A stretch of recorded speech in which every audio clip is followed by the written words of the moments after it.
There is a particular kind of loneliness that belongs exclusively to the first semester of college, and it is nothing like the loneliness people warn you about. It is not the loneliness of being alone. Most 18-year-olds have never been more surrounded by other people in their lives. It is the loneliness of being surrounded by people who do not yet know you, which is a different and more disorienting thing entirely. You are present and invisible at the same time. You move through dining halls and dormitory hallways and lecture rooms full of faces that will eventually become your people, your history, the names you call out across parking lots 20 years from now, and right now they are nothing. Right now, you are a ghost in your own life, waiting to become real. Cody Mullins felt this acutely in October of his freshman year at Virginia Tech, which was not where he'd planned to be. He'd planned on a smaller school, Emory and Henry, maybe, or UVA-Wise, somewhere in the southwest corner of the state where the mountains were familiar and the accents matched his own. But he'd gotten a partial engineering scholarship to Tech, and his mother had sat him down at the kitchen table in Abingdon and explained, with the patient arithmetic of a woman who had been stretching money her whole life, that partial scholarships at big schools were worth more than full rides at small ones. And Cody was smart enough to understand the math, even if the math made him feel like something was being taken from him. So, Blacksburg, 21st floor of a dormitory that smelled like cleaning products and other people's food, a roommate named Trevor from Northern Virginia who wore boat shoes indoors and had never heard of Clinch Mountain, 3 hours from home by road, which in the geography of Southwest Virginia meant another world entirely. He called his grandfather every Sunday. This was not unusual. He'd been calling his grandfather every Sunday since he was old enough to hold a phone, back when his grandfather's number was taped to the wall above the kitchen telephone in the house in Abingdon.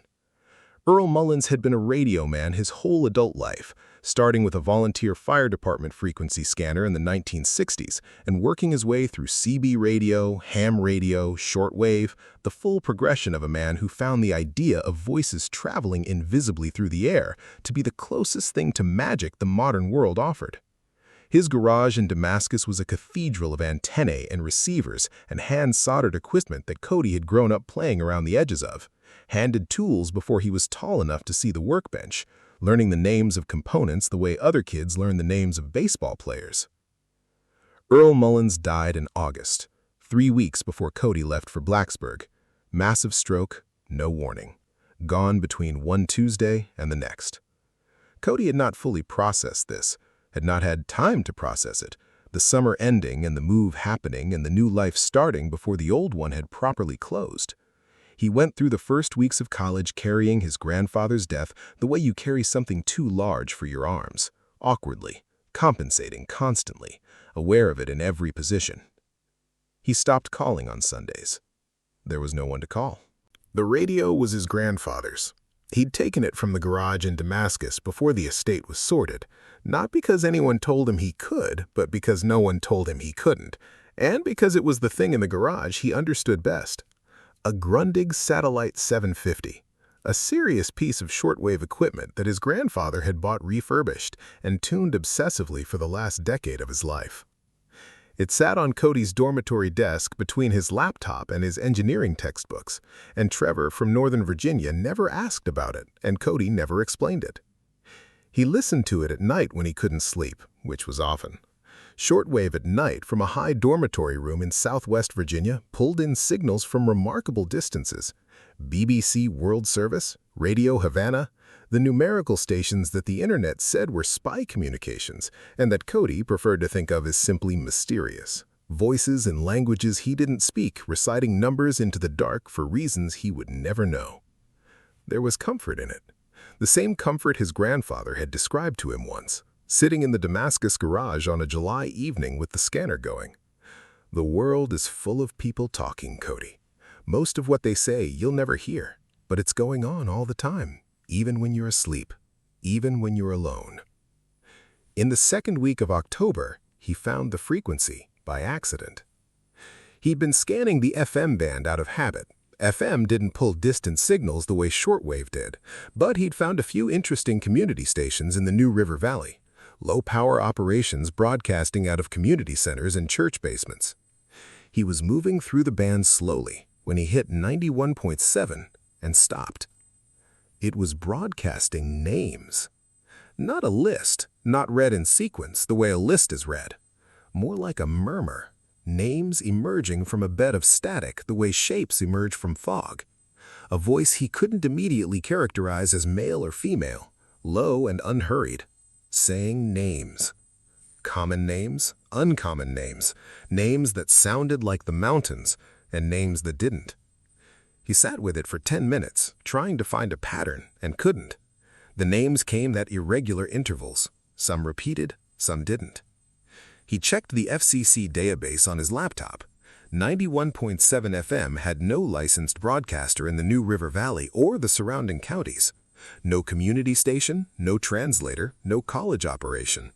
Whatever he was receiving was either a very distant signal bouncing off the atmosphere in some unusual way, or it was unlicensed, a pirate station, which, in the mountains of southwest Virginia, was not unheard of. Small operations running a transmitter out of a barn or truck cab, broadcasting for a radius of a few miles before the signal died in the hills. He listened to it for an hour. Then he turned off the light and went to sleep with the radio still on, quietly, the names continuing in the dark. He woke at 3 a.m. to silence. The frequency had gone dead. He noted it in the small logbook he kept for the radio, the habit his grandfather had taught him. 91.7 FM, approx 11 p.m. to 3 a.m. Unidentified broadcaster. Content, proper names. No other programming observed. Origin, unknown. He found it again the next night. Same frequency, same time window, same content. Names in the static, unhurried, patient. On the third night, he heard his grandfather's voice. He almost missed it. He'd been drifting towards sleep, the radio a background sound rather than something he was actively monitoring, when his brain snagged on something and pulled him back to wakefulness, the way it pulls you back when you hear your name in a crowd. He lay still and listened. The voice was still reading names, but among them, woven in with the others at the same unhurried pace, were names he knew. Not his grandfather's name, the names his grandfather used, the specific vocabulary of one man's life. Havens, that was his grandmother's maiden name, dead 14 years. Damascus, not the city in Syria, but the town in Washington County, Virginia, population around 800. Cody. His own name spoken in his grandfather's voice on a frequency with no licensed broadcaster at 3 in the morning in the second week of October. He sat up. He turned on the desk lamp.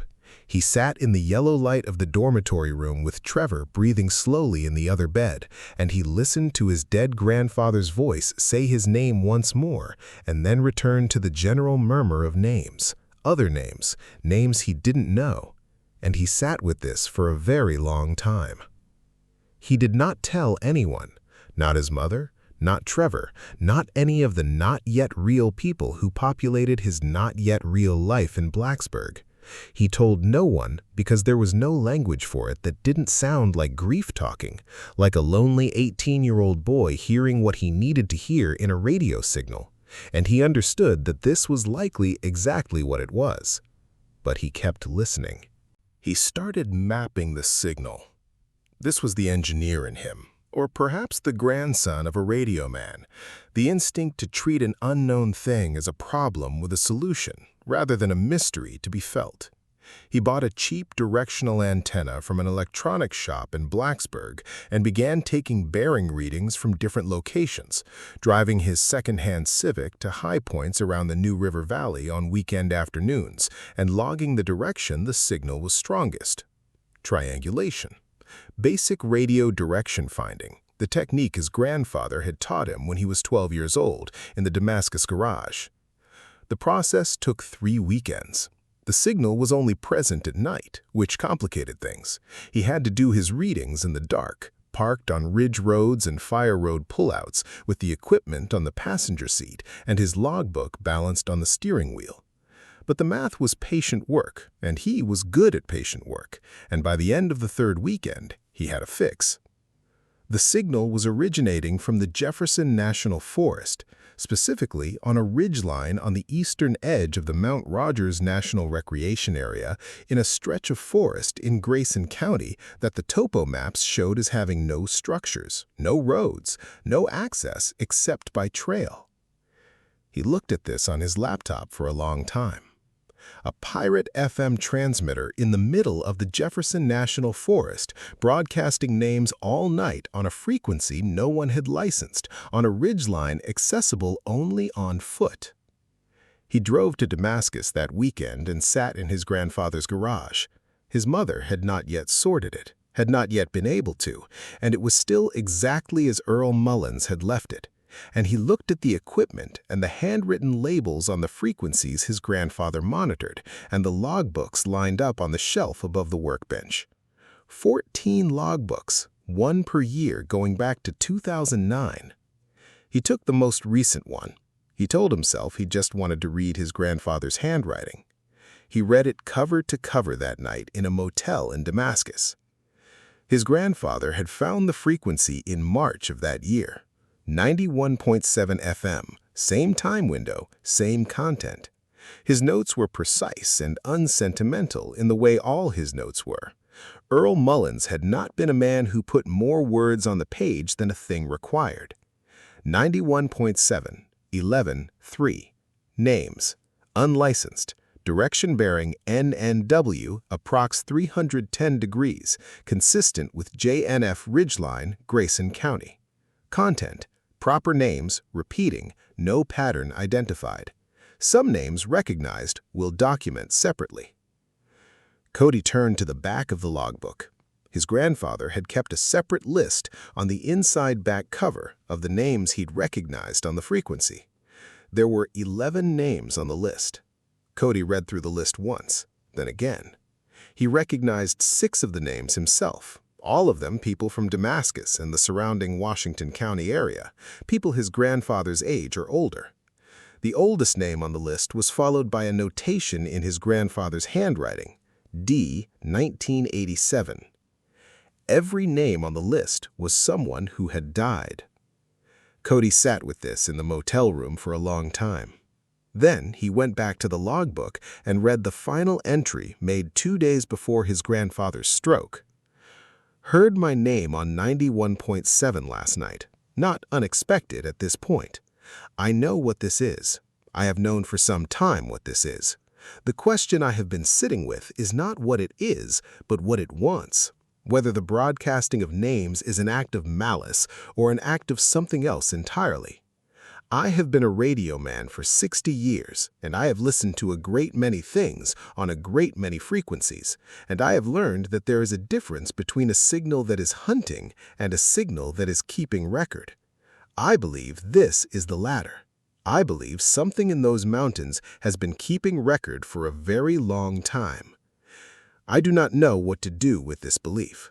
I am 71 years old, and I am tired. And I find that I am not afraid. I will think on it more. Earl R. Mullins, Damascus, VA, August 4. He had died on August 6th. Cody drove back to Blacksburg on Sunday night and sat in his dormitory room and looked at the Grundig Satellite 750 on his desk for a long time. He thought about his grandfather's last entry. I believe something in those mountains has been keeping record. He turned this over in his mind the way you turn a stone in your hand, feeling its weight and shape. A record. Not a haunting, not a transmission from the dead. A record. Something that accumulated names the way a river accumulates water, pulling them from somewhere, holding them, broadcasting them back into the air. He thought about what it would take to go out there, to find the transmitter, or whatever was producing the signal, on that ridgeline in Grayson County. He had the bearing. He had the topo maps. He had his grandfather's logbook and his grandfather's equipment and his grandfather's 60 years of accumulated radio knowledge, which was also, in a way, his own. He thought about the fact that his grandfather heard his own name on the frequency 2 days before he died. He thought about the 11 names on the back of the logbook, all of them dead. He thought about his own name spoken in his grandfather's voice and whether those were the same thing or different things. He did not go out there.